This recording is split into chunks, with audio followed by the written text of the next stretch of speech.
Hello दोस्तों, स्वागत करता हूं मैं आपका एक नई वीडियोज़ में। आज की वीडियो में जितने भी स्टूडेंट क्लास 10th में है और वो बोर्ड एग्जाम 2024 में देने वाले हैं उनके लिए तो यह वीडियो सबसे ज़्यादा मोस्ट इंपॉर्टेंट होने वाली है, क्योंकि आज की वीडियो में ना हम क्लास 10th मैथ के मोस्ट इंपॉर्टेंट प्रश्न को बताने वाले हैं। आज की वीडियो में जितने भी क्वेश्चन को बताऊँगा ये सभी प्रश्न महत्वपूर्ण प्रश्न होने वाले हैं, ठीक है ना दोस्तों। तो देखिए दोस्तों, सबसे पहले ना हम MCQ क्वेश्चन को सॉल्व करेंगे, ठीक है, फिर लघु उत्तरीय प्रश्न को सॉल्व करेंगे, फिर दीर्घ उत्तरीय प्रश्न को सॉल्व करेंगे और इसी तरह से आपके ना बोर्ड पेपर में क्वेश्चन पूछे जाएंगे। तो इसी तरह से हम क्वेश्चन को सॉल्व करने वाले हैं, ठीक है। देखिए दोस्तों, आपके मैथ में 70 में से 70 नंबर लाने से कोई भी नहीं रोक सकता, आपके 70 नंबर पक्का आएंगे। तो वीडियो बहुत ही मोस्ट इंपोर्टेंट होने वाली है, इसलिए आप वीडियो को अंत तक ज़रूर देखें। तो चलिए दोस्तों, बिना बकवास की वीडियो को शुरू करते हैं और हम ना धन धनाधन से क्वेश्चन को सॉल्व करते हैं। तो देखिए दोस्तों, क्लास 10th गणित बोर्ड एग्जाम 2024, ठीक है ना दोस्तों। सबसे पहले हम ना बहुविकल्पी प्रश्न को सॉल्व करेंगे, जिसमें हमारा पहला ही बहुविकल्पी मोस्ट इंपोर्टेंट प्रश्न है, ठीक है। ये देखिए दोस्तों, 2020-2023 में पूछा गया है। ये सारे क्वेश्चन है सिलेक्टेड क्वेश्चन है, हर बार किसी ना किसी वर्ष में पूछे गए हैं, इसलिए वीडियो को अंत तक जरूर देखें, ठीक है ना दोस्तों।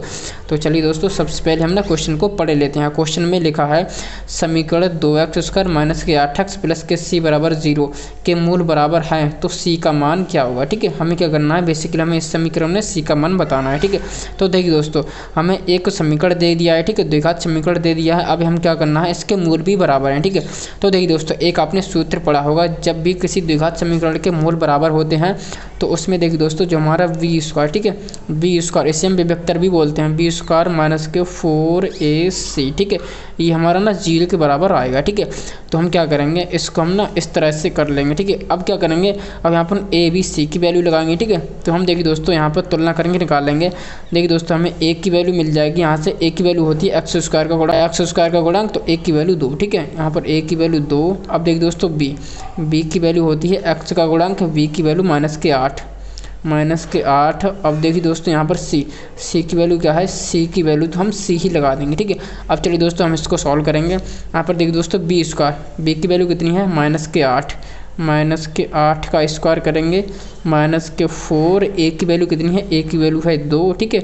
और यहाँ पर c की वैल्यू c ही है, ठीक है, और बराबर 0। देखिए दोस्तों, 8 का वर्ग होता है 8 8 64, ठीक है। तो यहाँ पर 64 निकल के आएगा। अब माइनस के 4 दूनी 8c बराबर 0। 8c को हम इधर लेके आएंगे तो ये देखिए दोस्तों, प्लस का हो जाएगा, ठीक है। तो 64 बराबर 8c, ठीक है। अब क्या करेंगे, 8 से हम 64 को डिवाइड कर देंगे, 8 एकम 8 और 8 8 64, ठीक है। तो यहाँ पर देखिए दोस्तों, c की वैल्यू फाइनली 8 निकल के आई है, ठीक है। तो देखिए दोस्तों, इसमें हम देख लेते हैं ऑप्शन में c की वैल्यू 8 कहीं पर है। तो देखिए दोस्तों, ऑप्शन डी हमारा बिल्कुल करेक्ट आंसर हो जाएगा। जिसमें ऑप्शन सी है ना, c की वैल्यू 8 आ जाएगी, ठीक है। तो ऑप्शन डी बिल्कुल करेक्ट आंसर हो जाएगा, 8 हमारा बिल्कुल सही आंसर है। इस तरह से क्वेश्चन को करना था, बहुत ही मोस्ट इंपोर्टेंट प्रश्न है, ठीक है। तो चलिए दोस्तों, हम अगले प्रश्न की ओर बढ़ते हैं। यह भी देखिए दोस्तों, मोस्ट इंपोर्टेंट प्रश्न है, ठीक है। ये देखिए दोस्तों, 2019-2021 में पूछा गया है, ठीक है। अब चलिए दोस्तों, हम इसको पढ़ लेते हैं। देखिए दोस्तों, 9 sec² a माइनस के 9 tan² a, ठीक बराबर है। तो हमें बताना है कि ये वाला पद है ना, इसमें से किसके बराबर होगा। तो इसको हमें सॉल्व करना पड़ेगा, ठीक है। तो यहाँ से देखिए दोस्तों, यहाँ पर भी 9 है और यहाँ पर भी 9 है, ठीक है। तो हम क्या करेंगे, यहाँ से हम 9 कॉमन ले लेंगे, ठीक है। तो जब हम यहाँ से 9 कॉमन लेंगे, अंतर बचेगा sec² a, ठीक है, और माइनस के tan² a, ठीक है, tan² a। अब देखिए दोस्तों, ये हमारी एक सर्वसंख्या होती है, sec² a minus tan² a बराबर होता है 1, ठीक है। तो हम क्या करेंगे, 9 गुणा इसकी जगह रख देंगे 1, तो 9 एकम 9, ठीक है। तो देखिए दोस्तों, ये वाली में सर्वसंख्या होती है, ठीक है। ये सर्वसंख्या आपको याद होनी चाहिए, ठीक है। तो देखिए दोस्तों, इसकी जगह हमने 1 लगा दिया। अब 9 एकम 9, हमारा आंसर 9 आ गया, ठीक है। अब देखते हैं 9 कहीं पर है। देखिए दोस्तों, ऑप्शन बी बिल्कुल सही आंसर है, ऑप्शन बी में 9 आंसर है, ठीक है। तो इस तरह से ये क्या होगा, 9 sec² a minus 9 tan² a 9 के बराबर हो जाएगा, ठीक है। इस तरह से क्वेश्चन करना था, बहुत ही मोस्ट इंपोर्टेंट क्वेश्चन है। आप चलिए दोस्तों, हम ना अगले क्वेश्चन को करेंगे, ठीक है। यहाँ पर देखिए दोस्तों, हमारा अगला क्वेश्चन है, ये भी मोस्ट इंपोर्टेंट क्वेश्चन है, ठीक है। अब देखिए दोस्तों, हमें क्वेश्चन को पढ़ लेते हैं, ठीक है। क्वेश्चन में लिखा है कि किस मान के लिए समीकरण युग्म x माइनस 2y बराबर के 3 और 3x प्लस के ky बराबर के 1 का एक अद्वितीय हल होता है, ठीक है। तो देखिए दोस्तों, हम क्या करते हैं, अद्वितीय हल कब होगा, हम यहाँ पर देखिए दोस्तों लिख देते हैं। अद्वितीय हल की एक शर्त होती है, जो हमारा क्या होगा A1/A2 ये बराबर नहीं होगा B1/B2 के, ठीक है, B1/B2 के। जब यहाँ पर कंडीशन होती है तब हमारे लिए एक अद्वितीय हल मिलता है, ठीक है। हम क्या करेंगे, इसकी वैल्यू लगाएंगे, ठीक है। तो यहाँ पर देखिए दोस्तों हमारा A1 क्या होगा, A1 होगा, ये देखिए दोस्तों समीकरण 1 नाम दे देंगे, इसको समीकरण 2 नाम दे देंगे, ठीक है। तो A1 होगा हमारा समीकरण 1 में x का गुणांक, x का गुणांक कुछ भी नहीं है 1 होगा, ठीक है, 1। अब A2 समीकरण 2 में x का गुणांक 3, ठीक है, बराबर नहीं होगा, V1 क्या होगा, यहाँ पर देखिए दोस्तों समीकरण 1 में y का गुणांक -2, ठीक है, -2 बट्टा V2 क्या है, V2 है यहाँ पर y का गुणांक k, ठीक है, क्या आ जाएगा। अब देखिए दोस्तों हम क्या करेंगे, इसकी क्रॉस मल्टीप्लाई कर लेंगे तो k बराबर, ठीक है, k बराबर नहीं है 3 दूनी 6, ठीक है, और -6 आएगा, ठीक है। तो यहाँ पर देखिए दोस्तों k बराबर नहीं है -6, ठीक है। तो यहाँ पर देखिए दोस्तों k की वैल्यू कभी 6 नहीं होगी, ठीक है, तो k की वैल्यू बराबर नहीं है -6, ठीक है। तो यहाँ पर देखिए दोस्तों हम ऑप्शन में देख लेते हैं, देखिए दोस्तों ऑप्शन डी है ना, बिल्कुल करेक्ट आंसर है, ठीक है। तो k बराबर नहीं है -6, ठीक है, तो इसमें डी बिल्कुल करेक्ट आंसर हो जाएगा, ठीक है। इस तरह से हमें क्वेश्चन को करना था। आई होप आपको ये वाला क्वेश्चन भी समझ आ गया होगा, ठीक है। अब चलिए दोस्तों हम अगले क्वेश्चन की ओर बढ़ते हैं, ठीक है। तो देखिए दोस्तों हमारा अगला क्वेश्चन है, ठीक है, ये देखिए दोस्तों क्वेश्चन 2020 में पूछा गया है, ठीक है। तो यहाँ पर देखिए दोस्तों बिंदु -3,4 की x अक्ष से दूरी क्या होगी, ठीक है, तो हमें बताना है। ये देखिए दोस्तों हमें एक बिंदु दे दिया है, इसकी x अक्ष से दूरी क्या होगी, ठीक है। तो देखिए दोस्तों इसका सिंपल सा जवाब है, जब भी आपको ना x अक्ष की दूरी पूछे तो आप क्या करना, y की बताना है, ठीक है। तो यहाँ पर क्या हो जाएगा, x अक्ष की दूरी पूछा है, ठीक है, तो हम क्या करेंगे y वाला यहाँ पर पॉइंट बताएंगे, ठीक है। तो y का निर्देशांक क्या है 4, तो x अक्ष से दूरी हो जाएगी 4, ठीक है। तो देखिए दोस्तों यहाँ पर 4 कहीं पर है, ऑप्शन सी हमारा बिल्कुल सही आंसर हो जाएगा, ठीक है, ऑप्शन सी बिल्कुल करेक्ट आंसर है, ठीक है। तो इस प्रकार से हमें इस क्वेश्चन को देना था, ठीक है। तो हम क्या करते हैं, जब भी हमसे x अक्ष की दूरी पूछता है तो हम y वाला मान बताते हैं, ठीक है। जब भी हमसे y अक्ष की दूरी पूछेगा, y अक्ष से दूरी पूछेगा तो हम क्या करते हैं, x अक्ष का मान बता देते हैं, ठीक है। तो देखिए दोस्तों अगर हमसे y अक्ष की दूरी पूछ लेता तो हम यहाँ पर देखिए दोस्तों -3 नहीं बताते। क्यों नहीं बताते, -3 इसलिए नहीं बताते क्योंकि जो दूरी होती है ना वो कभी ऋणात्मक नहीं होती, वो हमेशा पॉजिटिव होती है। तो यहाँ पर ये प्लस के 3 निकल के आता है, ठीक है। अगर यहाँ पर पूछ भी लेता ना तो यहाँ पर -3 है, आप यहाँ पर -3 टिक लगा देते, सवाल गलत हो जाता दोस्तों। तो देखिए दोस्तों दूरी कभी भी ऋणात्मक नहीं होती है, ठीक है। अगर पूछता तो यहाँ पर प्लस के 3 ये वाला आंसर आता, ठीक है। लेकिन हमसे x अक्ष की दूरी पूछी थी, ठीक है, तो यहाँ पर x अक्ष की दूरी हो जाएगी 4, हमारा सी आंसर बिल्कुल सही आंसर हो जाएगा, ठीक है। इस तरह से क्वेश्चन को करना था और इस तरह से आप क्वेश्चन को समझ भी सकते हैं, ठीक है ना दोस्तों। अब चलिए दोस्तों हमने यहाँ पर तो बहुविकल्पी प्रश्न को देखे, ठीक है। अब देखिए दोस्तों हम क्या करेंगे, लघु उत्तरीय प्रश्न को देखेंगे कि हम भाई लघु उत्तरीय प्रश्न को कैसे सॉल्व करेंगे, ठीक है। ये देखिए दोस्तों हमारा लघु उत्तरीय पहला ही मोस्ट इंपोर्टेंट प्रश्न है, 2020 में पूछा गया है, ठीक है। तो देखिए दोस्तों हमें क्या करना है, 15, 18 और 24 का लासा ज्ञात करना है, ठीक है। हमें क्या करना है, हमें देखिए दोस्तों 15, 18, 24 का लासा ज्ञात करना है कि भाई इसका लासा क्या होगा। लासा का मतलब होता है इसका हमें ना LCM निकालना है, ठीक है, LCM निकालना है। तो देखिए दोस्तों हम कैसे करेंगे, तो देखिए दोस्तों हम ना 15, ठीक है, यहाँ पर देखिए दोस्तों 15, 18 और यहाँ पर 24 के अभाज्य गुणनखंड कर लेंगे, ठीक है। तो चलिए दोस्तों यहाँ पर हम करते हैं, इस तरह से हम करेंगे, ठीक है। तो देखिए दोस्तों सबसे पहले हम क्या करते हैं, छोटी से छोटी संख्या से काटते हैं। 2 से काटेंगे 2 से कटेगा नहीं, 3 से काट देंगे, 3 पंजे 15, फिर 5 से काटेंगे, 5 एकम 5, ठीक है, 15 काट लिए। इसी तरह से हम 18 की काटेंगे, सबसे छोटी संख्या से काटेंगे 2 से, ठीक है। तो 2 ने 18, फिर 3 से काटेंगे, 3 3 9, ठीक है, और देखिए दोस्तों 3 एकम 3, ठीक है। इसी प्रकार से हम क्या करेंगे, 24 के काटेंगे, ठीक है। तो 2 से काटेंगे, 2 एकम 2, 2 दूनी 4, ठीक है, 12 दूनी 24, फिर 2 से काटेंगे, 2 6 12, ठीक है, फिर 2 से काटेंगे, 2 3 6, फिर 3 से काटेंगे, 3 एकम 3, ठीक है। तो इस तरह से हमने क्या किया, सभी के अभाज्य गुणनखंड कर लिए हैं, ठीक है। अब क्या निकालना है, हमें तो LCM निकालना है, ठीक है, LCM निकाल लेंगे। तो यहाँ पर देखिए दोस्तों 15 के अभाज्य गुणनखंड क्या है, 15, ठीक है, 15 बराबर 3 गुणा 5, ठीक है, 3 गुणा 5। और देखिए दोस्तों यहाँ पर 18 के क्या हैं, 18 के हैं 2 गुणा, ठीक है। अब देखिए दोस्तों हम ना 3 गुणा 3 को ऐसे लिख दें, 3 की पावर 2, 3 की पावर 2, इसका भी मतलब हो 3 गुणा 3। तो हम क्या करेंगे, 3 गुणा 3 को 3 की पावर 2 लिख देंगे, ठीक है। अब देखिए दोस्तों यहाँ पर क्या है 24, ठीक है, यहाँ पर 24 के जो अभाज्य गुणनखंड होंगे, ठीक है, हम क्या करेंगे, तो यहाँ पर देखिए दोस्तों 3 बार है, ठीक है। तो हम क्या करेंगे, 2 की पावर 3 कर देंगे, ठीक है, और गुणा 3, ठीक है, 2 की पावर 3 और गुणा 3, ठीक है।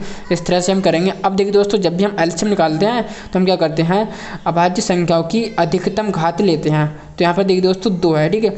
2 की यहाँ पर देखिए दोस्तों अधिकतम घात कितनी है 3, यहाँ पर 2 की अधिकतम घात कितनी है, 2 की अधिकतम घात है 1, ठीक है। तो हम क्या करेंगे 2 की अधिकतम घात 3 लेंगे, ठीक है। तो यहाँ पर क्या करेंगे 2 की अधिकतम घात 3 लेंगे, फिर देखिए दोस्तों 2 के बाद 3, 3 की अधिकतम घात कितनी है, 3 की अधिकतम घात है 3 की पावर 2, ठीक है। तो हम क्या करेंगे यहाँ पर 3 की पावर 2, और देखिए दोस्तों हमने 2 ले लिए, 3 ले लिए। अब देखिए दोस्तों 5, तो यहाँ पर 5 तो अकेला है, तो हम क्या करेंगे यहाँ पर 5 भी लिख देंगे, ठीक है। अब देखिए दोस्तों इसको हम सॉल्व करेंगे। 2 की पावर 3 का मतलब क्या है, 2 को ना 3 बार इस तरह से मल्टीप्लाई करनी है, ठीक है। 2 गुणा 2 गुणा 2, ठीक है। तो 2 की पावर 3 का ये मतलब है, तो इसकी मल्टीप्लाई करेंगे 2 दूनी 4 दूनी 8, ठीक है। 4 दूनी 8। अब देखिए दोस्तों 3 की मल्टीप्लाई 2 में करेंगे, 3 की मल्टीप्लाई 2 बार करेंगे तो 3 3 9, ठीक है, गुणा 5। अब देखिए दोस्तों हम क्या करेंगे इसके आपस में मल्टीप्लाई करेंगे, तो देखिए दोस्तों 8 पंजे 40, ठीक है। तो यहाँ से देखिए दोस्तों हमने 8 और 5 की मल्टीप्लाई करी तो 40 गुणा 9, और देखिए दोस्तों 9 चौक 36, तो यहाँ पर देखिए दोस्तों 36 और 1 जीरो यहाँ पर ये उतार लेंगे, तो यहाँ पर देखिए दोस्तों 360 आएगा, ठीक है। तो यहाँ पर ये इसका एलसीएम हो जाएगा, तो एलसीएम इसका 360 आएगा। देखिए दोस्तों इस तरह से क्वेश्चन को करना था। तो आई होप आपको क्वेश्चन बहुत अच्छी तरह से समझ आ गया होगा। इस तरह से आप अपना एलसीएम निकाल सकते हो, ठीक है ना दोस्तों। देखिए दोस्तों एलसीएम निकालने का ये प्रोसेस था, ठीक है। तो इसी तरह से आप क्वेश्चन को करना और आपका एलसीएम ना बिल्कुल ईजिली तरीके से निकल के आ जाएगा, ठीक है। तो इस तरह से करना था। आई होप आपको बहुत अच्छे से समझ आ गया होगा, ठीक है। अब चलिए दोस्तों हम ना अगले क्वेश्चन की ओर बढ़ते हैं। अगला क्वेश्चन देखिए दोस्तों यहाँ पर आपके सामने है, ठीक है। इंपॉर्टेंट क्वेश्चन है। अब देखिए दोस्तों हम क्वेश्चन को पढ़ते हैं। और सेपी का सार्वधान्तर क्या है जिसमें a18 माइनस a14 बराबर 32 है, ठीक है। तो हमें क्या करना है, सार्वधान्तर का मतलब होता है हमें ना डी निकालना है, ठीक है। डी को हम इंग्लिश में कॉमन डिफरेंस बोलते हैं, इसलिए हम इसको ना डी नाम दे देते हैं, ठीक है। डी यानी कि हमें सार्वधान्तर ज्ञात करना है और सेपी के ज्ञात करना है। जिस सेपी के क्या है a18 में से a14 पद घटाएंगे ना तो 32 आता है, ठीक है। इस तरह से हमें ज्ञात करना है, ठीक है। तो चलिए दोस्तों हम इसका हल करेंगे, ठीक है। अब हल कैसे करेंगे, तो देखिए दोस्तों हमें बेसिकली यहाँ पर निकालना क्या है, निकालना है हमें डी निकालना है, ठीक है। डी निकालना है कॉमन डिफरेंस।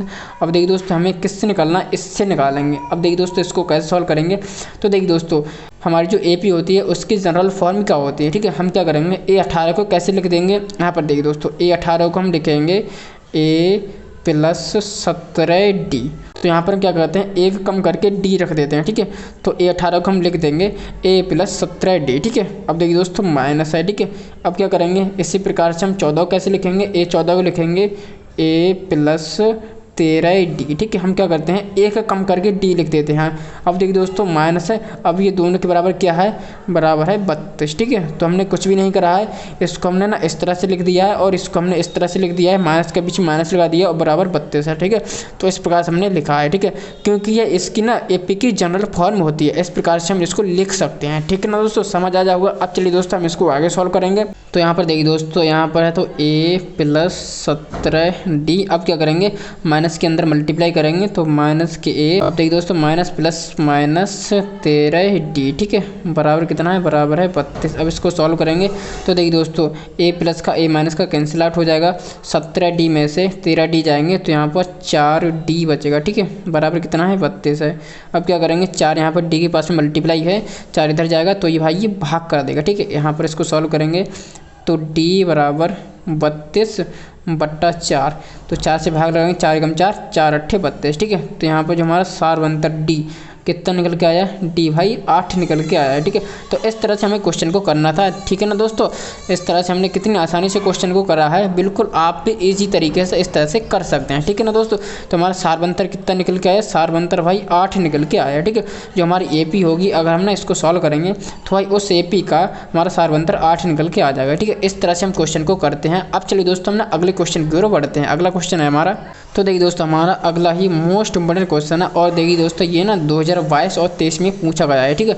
अब चलिए दोस्तों हम क्या करेंगे इसको सॉल्व करेंगे, ठीक है। तो यहाँ पर देखिए दोस्तों बिंदुओं ए है -2,6 और बी है -2,10 को मिलाने वाले रेखाखंड के मध्य बिंदु के निर्देशांक की ज्ञात कीजिए, ठीक है। तो हमें क्या करना है, इसको आसानी से सॉल्व कर सकते हैं। हमें केवल इसमें ना मध्य बिंदु का सूत्र याद होना चाहिए, ठीक है। अगर आपको सूत्र याद होगा तो आप ना बहुत आसानी से कर सकते हैं, नहीं भी याद है तब भी आप कर सकते हैं, क्यों, क्योंकि मैं जो कराने वाला हूँ ना, इसीलिए दोस्तों। चलिए दोस्तों हम यहाँ पर इसको सॉल्व करते हैं, ठीक है। अब देखिए दोस्तों हम इसको कैसे सॉल्व करेंगे, तो देखिए दोस्तों हम क्या करेंगे, हम मान लेंगे, ठीक है, मानेंगे क्या, देखिए दोस्तों ए बी रेखाखंड को मिलाने वाले बिंदु के निर्देशांक x, y है, ठीक है। तो देखिए दोस्तों हमारे पास क्या है, दो बिंदु है, ठीक है। इसको हम थोड़ा सा समझते हैं। यहाँ पर देखिए दोस्तों हमारे पास दो बिंदु हैं, ठीक है। एक बिंदु ये है, एक बिंदु ए और दूसरा बिंदु बी है, ठीक है। हम क्या करें, इसको मिला दें, ठीक है। तो इसको मिलाएंगे तो हमें कोई ना बीच में कोई बिंदु है, ठीक है, बीच में कोई बिंदु है सी, ठीक है। तो हमें क्या करना है, इसके निर्देशांक ज्ञात करने हैं x, y, ठीक है। हमारे पास ए बिंदु के निर्देशांक दे रखे हैं -2,6 और यहाँ पर बी के निर्देशांक दिए हैं -2,10, ठीक है। तो हमें देखिए दोस्तों ए और बी के निर्देशांक दिए हैं और हमें देखिए दोस्तों कोई बिंदु है सी, ठीक है। ये ए बी का मध्य बिंदु है, तो इसके हमें ना निर्देशांक ज्ञात करने हैं, ठीक है। तो हम क्या करेंगे दोस्तों, मध्य बिंदु के सूत्र से हम क्या करेंगे, सी के निर्देशांक ज्ञात कर लेंगे, ठीक है। तो हम क्या करेंगे, यहाँ पर सीधी डायरेक्ट लिखेंगे मध्य बिंदु, ठीक है, मध्य बिंदु के सूत्र से, ठीक है, के सूत्र से, ठीक है, सूत्र से क्या करेंगे, सी के निर्देशांक, ठीक है। तो सी के निर्देशांक क्या होंगे, x, y, ठीक है। अब देखिए दोस्तों हमारा x, y, अब मध्य बिंदु का जो निर्देशांक का सूत्र होता है वो होता है x1 + x2 बटा 2 और यहाँ पर y1 + y2 बटा 2, ठीक है। अब क्या करेंगे, इसको हम इसी तरीके से सॉल्व करेंगे।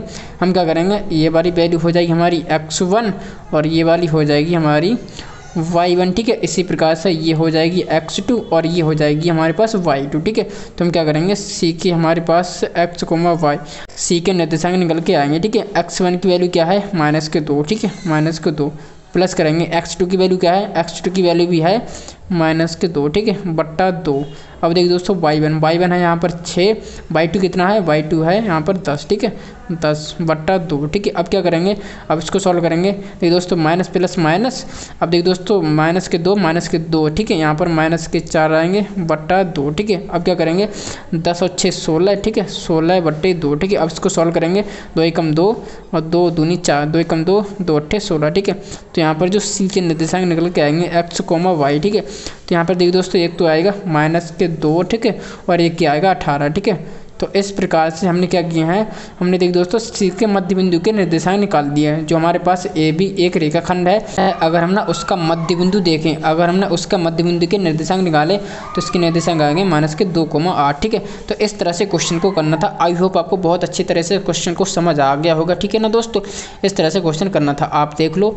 अब चलिए दोस्तों हम अगले क्वेश्चन की ओर बढ़ते हैं, ठीक है। अगला हमारे पास क्वेश्चन है, ठीक है, ये भी क्वेश्चन मोस्ट इंपोर्टेंट है, ठीक, 2018 में पूछा गया है, ठीक है। अब चलिए दोस्तों हम ना इसको पढ़ लेते हैं, ठीक है। एक द्विघात बहुपद x² प्लस के 7x प्लस के 10 के शून्यकों का गुणनफल क्या हुआ, ठीक है। हमें क्या निकालना है, हमारे पास एक द्विघात बहुपद दिया है, ठीक है। हमें देखिए दोस्तों इसके ना गुणनफल निकालना है, ठीक है। तो देखिए दोस्तों शून्यांकों का गुणनफल का सूत्र क्या होता है, मैं आपको यहाँ पर बता देता हूँ। देखिए दोस्तों हमारे पास दो शून्यक निकलते हैं, ठीक है, उसको हम नाम दे देते हैं अल्फ़ा और बीटा, ठीक है। अब क्या करें, इसके हम ना मल्टीप्लाई करा दें, ठीक है, अल्फ़ा और बीटा की मल्टीप्लाई करा दें, यानी कि हम उसका ना गुणनफल निकालें तो वो बराबर आता है c/1 के, ठीक है। तो यहाँ पर देखिए दोस्तों, और देखिए दोस्तों c का यहाँ पर मान कितना होगा, c का मान है 10, ठीक है, c का मान है 10 और यहाँ पर देखिए दोस्तों a का मान क्या है, a होता है यहाँ पर x² का गुणांक, x² का गुणांक हो जाएगा यहाँ पर 1, ठीक है। तो यहाँ पर देखिए दोस्तों अल्फ़ा इंटू बीटा का जो मान आएगा ना, अल्फ़ा इंटू बीटा का जो गुणनफल आएगा वो भाई 10 निकल के आएगा, ठीक है। तो इस तरह से हमें अगर गुणनफल दिया था तो हम इस तरह से निकालते, ठीक है। अगर हम यहाँ पर कह देता कि भाई शून्यकों का योगफल निकालिए तो हम क्या करते, शून्यकों का योगफल निकालते, अल्फ़ा प्लस बीटा हो जाता -v/a, ठीक है। ये थोड़ा सा एक्स्ट्रा क्वेश्चन है, ठीक है। हम क्या करते, माइनस लगाते। अब देखिए दोस्तों b होता है x का गुणांक कहाँ पर आ जाता है 7, ठीक है। a यहाँ पर है x² का गुणांक 1, ठीक है। तो अल्फ़ा प्लस बीटा यानी कि शून्यकों का योग कितना आता है, योगफल आता है -7, ठीक है। तो इस तरह से क्वेश्चन को करना था, लेकिन यहाँ पर गुणनफल पूछा था तो गुणनफल हो जाएगा 10, ठीक है। तो आई होप आपको बहुत अच्छी तरह से क्वेश्चन को समझ आ गया होगा, ठीक है। तो इस तरह से हमने क्वेश्चन को करा है, ठीक है। अब चलिए दोस्तों हम आगे बढ़ते हैं, ठीक है ना दोस्तों। अब देखिए दोस्तों हम ना दीर्घ उत्तरीय प्रश्न को सॉल्व करने वाले हैं, जो कि बहुत ही मोस्ट इंपोर्टेंट प्रश्न है। और ये देखिए दोस्तों दीर्घ उत्तरीय प्रश्न है, ये 6 नंबर में 100% पूछा जाएगा, ठीक है ना दोस्तों। क्योंकि ये देखिए दोस्तों क्वेश्चन है ना 2019-2020 में पूछा गया है, ठीक है, उससे आगे नहीं पूछा गया और ये क्वेश्चन पूछने के ज़्यादा से ज़्यादा चांस है, ठीक है। अब देखिए दोस्तों हम इसमें देखिए दोस्तों क्वेश्चन को पढ़ लेते हैं कि क्वेश्चन में इसमें क्या दे रखा है और हमें क्या निकालना है, ठीक है।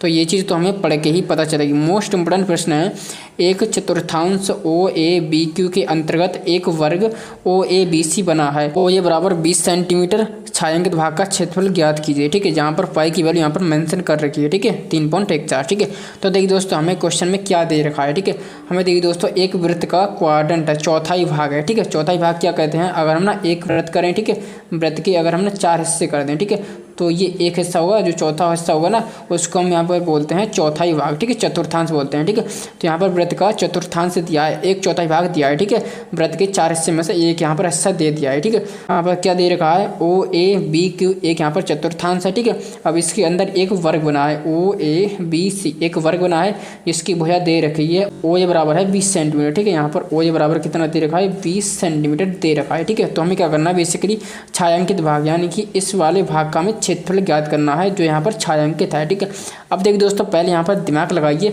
हम इसको निकाल कैसे सकते हैं। ठीक है, तो हम क्या करेंगे, अगर हम ना पहले इस चतुर्थांश का हम क्षेत्रफल निकाल लें। ठीक है, पहले हम क्या करें, चतुर्थांश का क्षेत्रफल निकाल लें, फिर इस चतुर्थांश के क्षेत्रफल में से हम क्या करें, इस वर्ग का क्षेत्रफल घटा दें, तो हमारे पास क्या बचेगा, तो हमारे पास भाई ये वाला छायांकित भाग बच जाएगा। क्यों, क्योंकि यहाँ पर देखिए दोस्तों हम पूरे में से ये पूरा वाला हिस्सा वर्ग का हिस्सा माइनस कर देंगे, तो यहाँ पर यही तो हिस्सा बचेगा भाई, इस हिस्से का क्षेत्रफल बच जाएगा।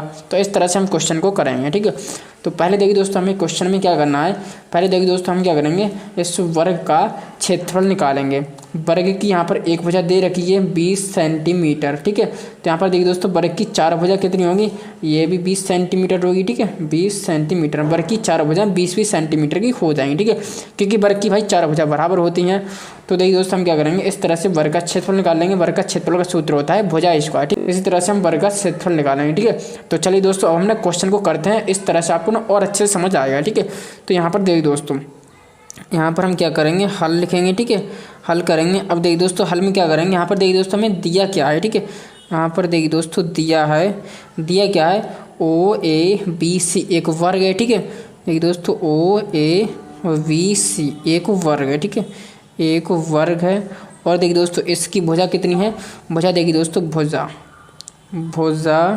यहाँ पर दे रखी है OA। ठीक है, OA बराबर कितनी है, 20 सेंटीमीटर। OA यहाँ पर भुजा है 20 सेंटीमीटर। ठीक है, 20 सेंटीमीटर OA हो जाएगी, AB भी 20 सेंटीमीटर हो जाएगी, BC भी 20 सेंटीमीटर हो जाएगी और CO भी 20 सेंटीमीटर हो जाएगी। ठीक है, तो यहाँ पर ये दिया था। अब देखिए दोस्तों हम क्या करेंगे, यहाँ पर देखिए दोस्तों वर्ग। ठीक है, वर्ग यहाँ पर देखिए दोस्तों OABC। ठीक है, यहाँ पर देखिए दोस्तों OA। ठीक है, BC का क्षेत्रफल निकालेंगे। ठीक है, क्षेत्रफल निकालेंगे तो ये होता है भुजा स्क्वायर। भुजा इसकी कितनी है, 20। ठीक है, तो हम क्या करेंगे, 20 का स्क्वायर कर देंगे। तो यहाँ पर देखिए दोस्तों 20 BCM 400। ठीक है, 400 और यहाँ पर सेंटीमीटर है, सेंटीमीटर स्क्वायर। ठीक है, इस प्रकार से हमने क्या करा है, यहाँ पर वर्ग का क्षेत्रफल निकाल लिया है। ठीक है, अब देखिए दोस्तों हम क्या करेंगे, यहाँ पर हम ना क्वाड्रेंट यानी कि चतुर्थांश का, वृत्त के चतुर्थांश का क्षेत्रफल निकालेंगे।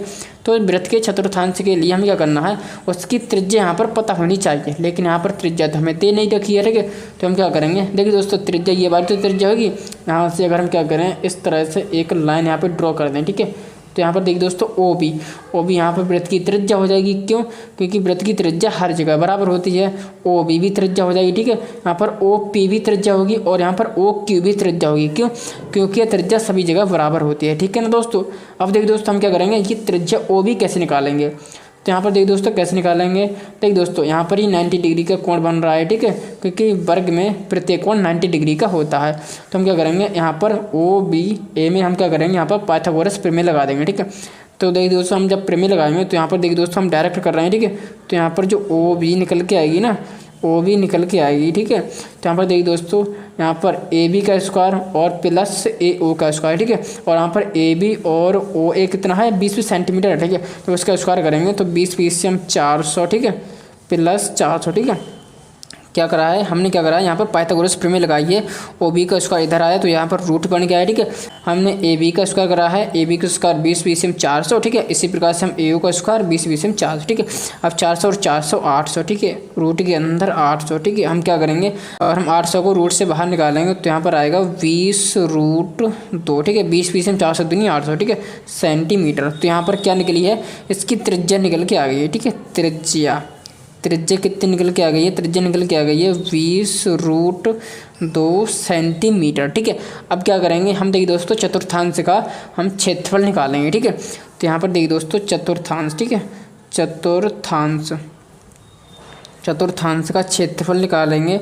तो देखिए दोस्तों चतुर्थांश का क्षेत्रफल कैसे निकालेंगे, सूत्र तो पता होगा आपको, बिल्कुल पता होगा, नहीं पता है तो देखिए दोस्तों हम क्या करेंगे, अगर हम ना पूरे वृत्त के क्षेत्रफल में से, पूरे वृत्त का क्षेत्रफल होता है पाई आर स्क्वायर, ठीक है, उसमें से हम क्या करेंगे 1/4 कर देंगे। ठीक है, पूरे वृत्त के क्षेत्रफल का 1/4 कर देंगे तो भाई चतुर्थांश का क्षेत्रफल निकल के आ जाएगा। ठीक है, पूरे वृत्त को हमने 4 हिस्से कर देंगे, 4 से डिवाइड कर देंगे तो भाई चतुर्थांश का क्षेत्रफल आ जाएगा। अब क्या करेंगे, अब इसको सॉल्व करेंगे तो देखिए दोस्तों 1/4, यहाँ पर देखिए दोस्तों पाई की वैल्यू यहाँ पर ये वाई लगानी है 3.14। ठीक है, 3.14 और गुणा आर स्क्वायर, आर की वैल्यू यहाँ पर कितनी है 20 में 400, तो हम क्या करेंगे 20√2 गुणा 20√2। ठीक है, अब क्या करेंगे इसकी मल्टीप्लाई करेंगे। ठीक है, तो हम क्या करेंगे, देखिए दोस्तों 20 की मल्टीप्लाई 20 में करेंगे तो 20 में 400। ठीक है, यहाँ पर देखिए दोस्तों 1/4 गुणा 3.14। ठीक है, 20 की मल्टीप्लाई करेंगे 20 में तो 20 में 400, यहाँ पर देखिए दोस्तों थोड़ा साइड में 400। ठीक है, अब क्या करेंगे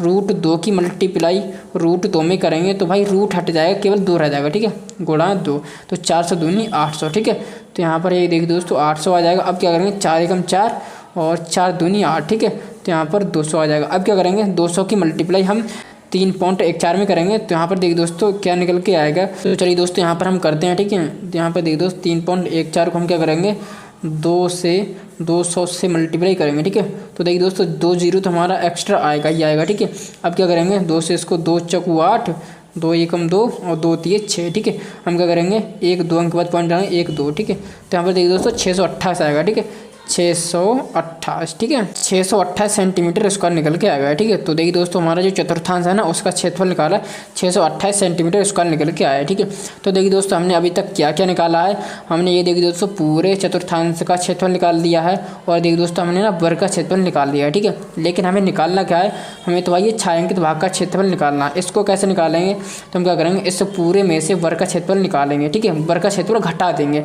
तो हमें छायांकित भाग का क्षेत्रफल मिल जाएगा। ठीक है, तो हम यहाँ पर लिखेंगे छायांकित। ठीक है, छायांकित